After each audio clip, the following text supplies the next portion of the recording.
So, Jordan Spence, there's been a lot of controversy about you joining AFC Wimbledon, considering you used to play for Milton Keynes, one of their biggest rivals. Can you just clear up the whole situation for everyone listening?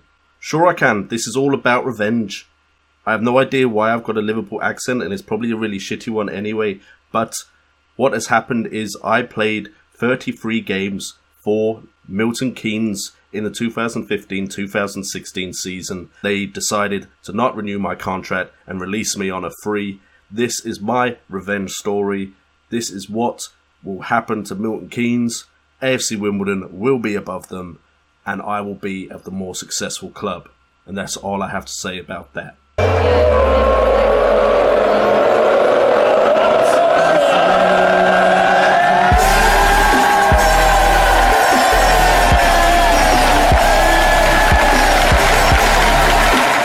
What's up, guys, and welcome to another episode of the AFC Wimbledon Return to Glory.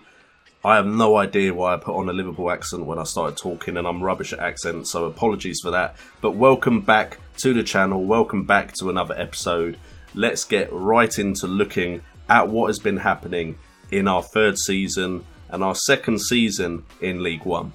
Okay, first of all, you can see that we are still top of the table and we are doing very well for ourselves. Everyone has played at 22 games. We are sitting on 48 points, which is 7 points above Millwall, our closest rivals. And then you have two teams on 37 points each. That's Preston and Southend. And then you've got Fleetwood, Bradford and Bury, all on 36 points. But we are quite a way ahead of the chasing pack. So far this season, we've managed to win 15 of our 22 games this season, scoring 40 goals, the most in the league, and conceding only 20, which again is first in the league. Our average points per game, as you can see, is 2.18, so we are doing really well for ourselves. So today we have two home games for you. It's against Coventry and Gillingham, both teams struggling at the bottom of the table, so hopefully I'm going to bring you some convincing wins today. But you never know, sometimes my teams just decide not to turn up, sometimes they will absolutely destroy these kind of teams. But we have a run of 4 home games in a row, which will be amazing. We will definitely be coming in on the Millwall game, but that is almost a month and a half away in February. The January transfer window will be opening in about 5-6 days time. So in the comments down below, leave your suggestions for who I could sign. I'm probably going to stick to looking for people on frees though, because it's worked out pretty well for me so far. And we'll probably try and move on a few players because I want to make sure we're looking healthy budget-wise as we go back up to the Championship, where hopefully my team will be more ready than they were the last time we got up there. And if we have a quick look at the Sky Bet Championship, we can see that Milton Keynes are 19th at the moment, so they are flirting around that relegation area. We could literally switch sides if they don't get some more or better results together. Okay, so we are going into this game against Coventry. They are playing a 4-2-3-1, which is a very popular formation in Football Manager for the AI teams. We, of course, are rocking our strange-looking 4-4-2, but it's been working in this series and in the West Ham world. They play very differently for the two teams that I am running saves on at the moment. But in this game, we have McDermott as a goalkeeper on defend, with Meades and Spence as the fullbacks on attack. We have central defenders Beadling and Sweeney on defend, with a ball-winning midfielder on support in Liam Grimshaw, a box-to-box midfielder on support in Dean Parrott, and then we have wide midfielders Coots and Kennedy on the wings, with George Moncur as a shadow striker behind Tyler Walker. It is Tyler. Yeah, Tyler Andrew Walker as a deep lying forward. And just quickly before we get into the match, I absolutely love the wide midfielder role because you can set the wide midfielder role perfectly for whatever player you are actually using. It's pretty open, and also I've recently changed from complete forward to deep lying forward here with Tyler Walker because I can set deep lying forward to a very similar play style as the complete forward when he is on the attack mentality. So that is something you can do on Football Manager. You can pick roles that maybe your players are more suited to and then kind of mould them into what you would have used, which is very useful when it comes to lower league football because you're not going to get many complete forwards when you're in League One. Okay, so we are kicking off the game and hopefully we can get some decent results together here today. So far the team has been on an impressive run. I don't think we've lost in the last 10 games, which of course is fantastic. As Mides brings the ball forward to Kennedy, some of the free transfers I brought in have been on absolute fire, as Walker is now getting more game time as a youngster, plays through Parrott. Parrott hits the crossbar and then cannot put the rebound away. But great start there by the team. Dean Parrott, I really didn't think I'd still have him, but he stayed with the side and is doing pretty decently in that box-to-box midfielder role, bombing forward and getting chances like that. Kennedy now plays the ball into Tyler Walker. Tyler Walker cuts back, finds Grimshaw. Is Grimshaw going to shoot? No, he finds Coots open, and we've hit the crossbar again. It's like we're on YouTube and we're trying the crossbar challenge. This is not ideal because any moment now, knowing FM, Coventry will score the first goal off of their first real highlight. As Mides now has the ball coming forward, plays it into Grimshaw, who is sat back. Grimshaw plays it into Coots. Coots plays it back to Grimshaw. Grimshaw to Parrott. Parrott can find Grimshaw to Kennedy. Walker now has it. Plays it back to Kennedy. Finds Mides. Mides with a fantastic shot into the top far corner. Mides isn't known for his finishing, but that was absolutely brilliant. Great strike. I'm hoping it looks as good in 3D as it did on the 2D screen there. But Mides, not known for his finishing, had so much space out wide there. Hits it with his right foot, supposedly his weaker foot. Finds the far corner. That is a fantastic goal. Well played, John Mides. That puts us 10 points clear of Millwall at the moment. We are doing amazing right now. Okay, so we're going into half time. We now have changed our team talks a little bit. If we're only one goal ahead, we want to push them on to keep playing well. So we're going to say we're pleased with how things are going, which has worked on the majority of people there. We're going to pick out John Mides for some praise after that brilliant goal. He now looks fired up, which is great.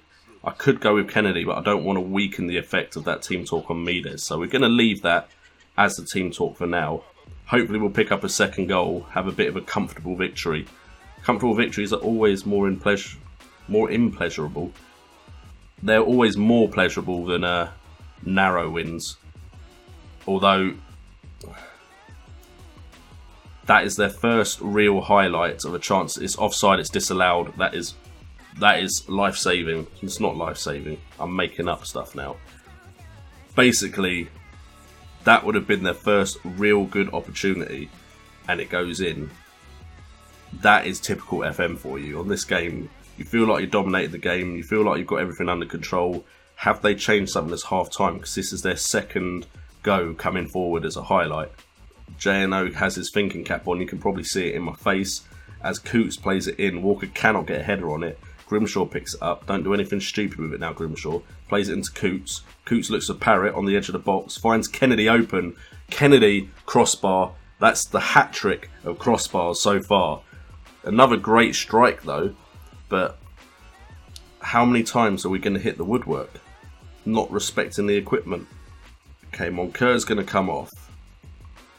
Just have to decide who for. We're going to let Lavery play there. I know it's not ideal. It's probably Shadow Striker's only at 3 bar. But I'm not too bothered about bars. Been watching Talking Balls. Is it Talking Balls? I think it is. And a lot of the FM Scout lads agree with me. That ring isn't the be-all and end-all of a player. And we'll go with Alfie Egan in the ball-winning midfielder role. If the person can play a role, has decent enough stats to do what you want him to do in that position, then that ring is just, for me, it's about how comfortable they are playing that position. In my West Ham save, I've got Mark Anderson, who was not a complete forward. I trained him as a complete forward, I played him as a complete forward, and eventually he got good ratings at complete forward. But that's because I helped him learn that role. He still performed really well in games, even though he had red rings.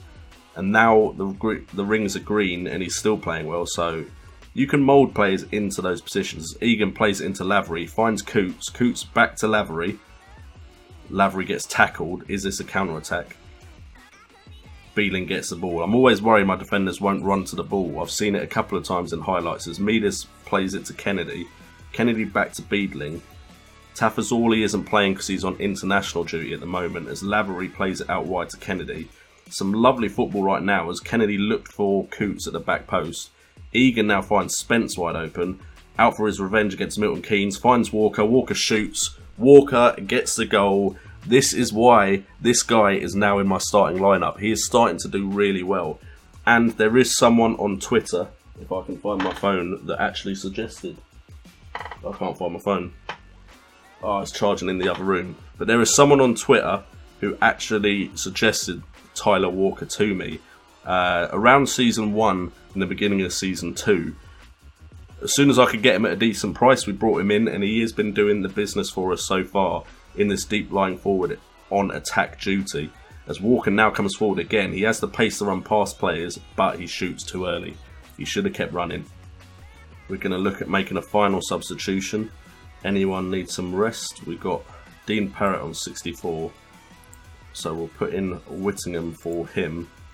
And it looks like, ideally, we should be taking a nice and composed 1-0 victory from this game as Coots crosses the ball in. This could be a counter note. Coots should pick that back up again. He has all the time in the world. We don't even have to rush an attack now at 2-0 up as Sweeney now has it. Sweeney looks for Lavery. Lavery turns quite slowly, but never mind. Lavery now plays it to Spence. Spence finds Egan. Egan into Lavery. Lavery's not been impressing me in that role. I know I said all that stuff about the red rings and how it doesn't bother me, but the few highlights I've seen of Lavery, he doesn't seem to know what he's doing when he gets the ball in that position. Walker trying a long ball there. That's not really your game, son, as Beeling wins the header there. Number 10 is through now unless a defender catches up with him. Shoots another crossbar hit as Spence hoofs the ball clear. That would have been annoying to concede in the 91st minute when, apart from their goal that was actually offside, we've kind of dominated them all game. I mean, they have had 4 half chances though, to be fair to them. We have had a clear-cut chance and 4 half chances though. So I believe we've outplayed them. Maybe we don't deserve a clean sheet if they've had 4 half chances. Another day and we could have conceded, but Coots just leaves the ball for Fox there though. I'm hoping this is just the end highlight now and it isn't going to be a late consolation goal. Let's keep the clean sheet, boys. We're that close. We're 10 seconds away from a clean sheet. Come on, that has to be it now. That has to be it. Tom Beeling fouls. Don't be getting a yellow card with 10 seconds left. It's a free kick in the dying seconds. If this goes in from that distance, this is ridiculous. Fox lines it up. Plays it to Harles, to Gadzev, to Ikapeu, to Patterson, to Ikapeu. I have really no idea if I'm saying that right. Stokes shoots, it goes wide. That should be all the fat lady wrote. That should be the fat lady singing. That's all she wrote. I think I'm mixing up sayings now. But we win 2-0. Great result. I know we are playing a team in the relegation battle, but you have to win against the people that are put in front of you. Okay, so after that game, we are going to go into our second game now against Gillingham. And hopefully another 2-0 win would be good enough. I'd take that. Table-wise, that should be 10 points clear of our closest rivals, Millwall, now. We could seal promotion very early if we keep this run of form up. So guys, we are going into our game against Gillingham now, but before we get into it, I've had a quick look on Twitter. The guy's name is Nugent21 at Nathright. He is the guy that has been helping a lot with some of the scouting for AFC Wimbledon Return to Glory, giving me lots of players' names. I've not signed that many, but I've scouted all of them and they're all possibilities moving on to the future. I just wanted to give him a shout out for all the tips and advice he has been giving me. If you guys want to do it as well, make sure to write your stuff in the comments down below, and of course you can get hold of me on Twitter as well. So we go into this game with the same lineup. We're not going to change a thing apart from Tom Rosenthal is coming in on the bench. Jack Leach is still unfortunately injured, and I think that's mainly with Ryan Tafazorli still on international duty. Those were the only changes we'd really make to this starting lineup. I have annoyed quite a few of my players by not offering them what they deem good contracts. Basically, a bunch of players, they want yearly wage rises and also a promotion wage rise, and I don't want my wages to rise that much off of the back end of a promotion. I'd rather just offer them a new contract when we get promoted than have it just jump immediately by 35%.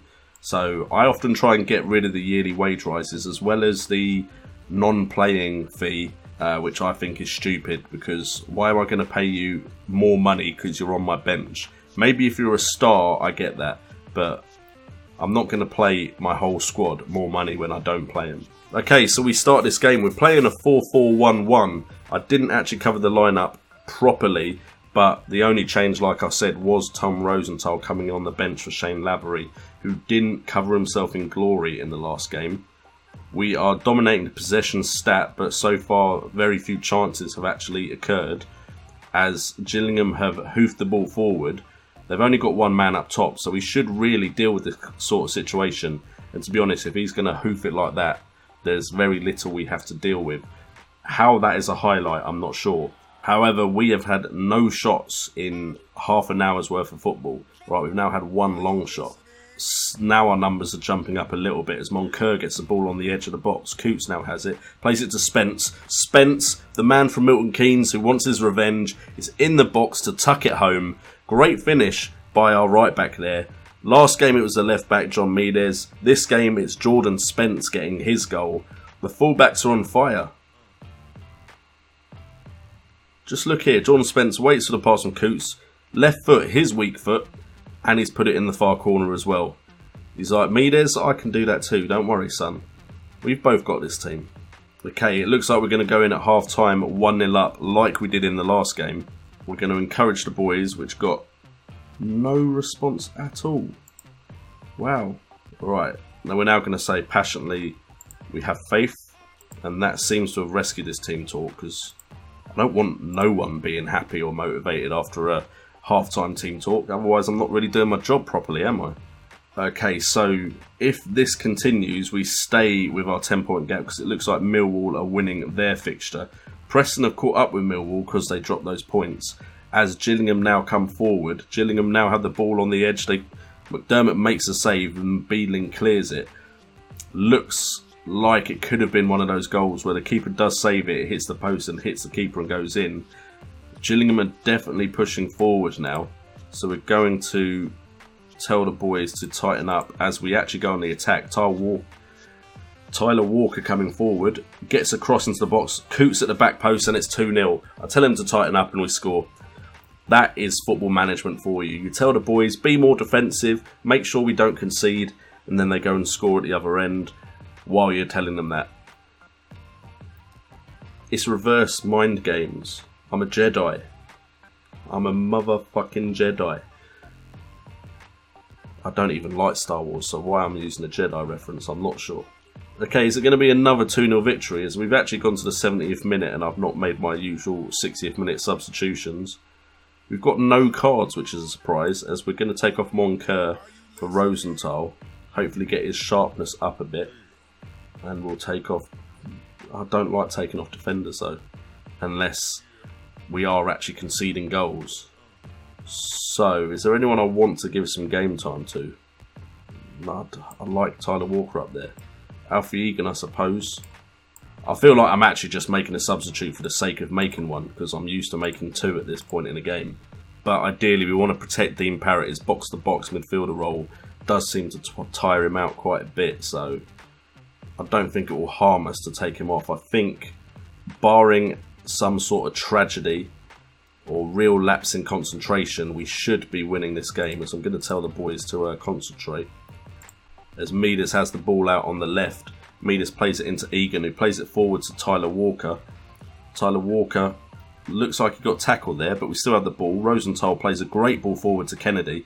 Kennedy should play it into Tyler there. He doesn't for some reason. Has a shot.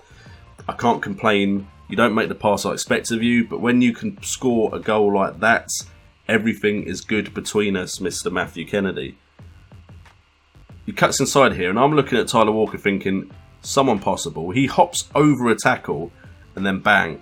catches the keeper off guard at the near post, and it is 3-0.